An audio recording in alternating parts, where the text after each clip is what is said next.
She found the letter by accident. In the other room, her family was talking about ordinary things, laughing softly, as if nothing was wrong.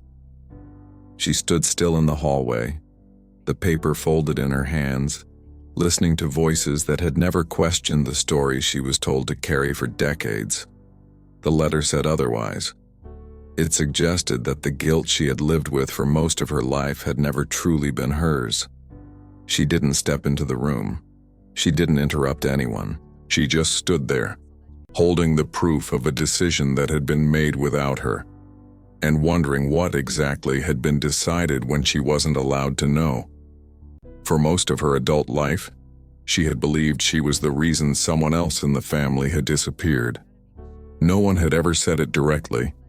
The explanation had always been careful, wrapped in phrases meant to end the conversation instead of explain it. It was presented as something she should accept, not question, so she carried it quietly. The way people carry things they're told are too complicated to understand. When she was younger, she tried to ask. Once, she mentioned the name that was never spoken at the table. Her mother's eyes shifted. Her father changed the subject. Her husband squeezed her hand under the table, not in comfort, but as a signal to stop.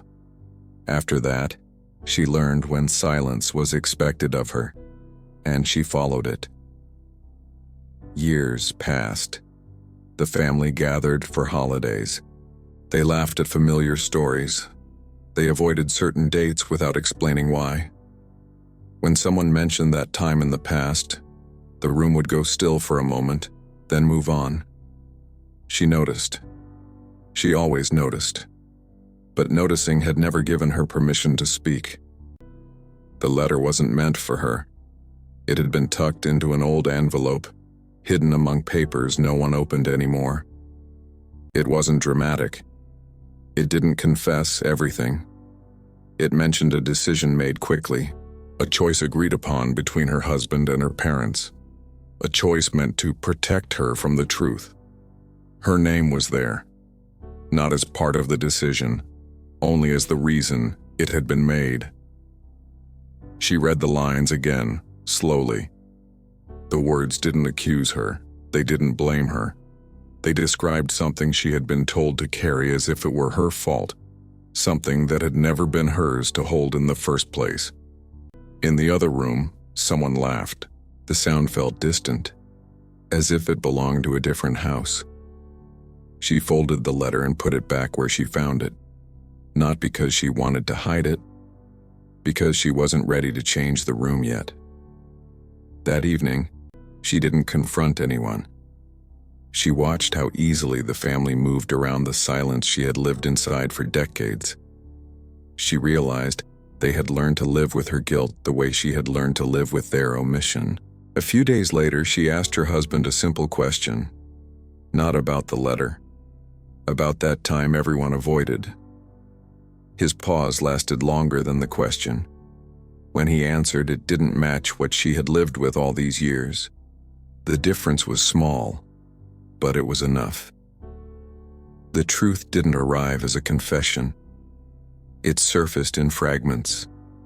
A detail her mother admitted, a sentence her father corrected, an explanation her husband stopped trying to simplify.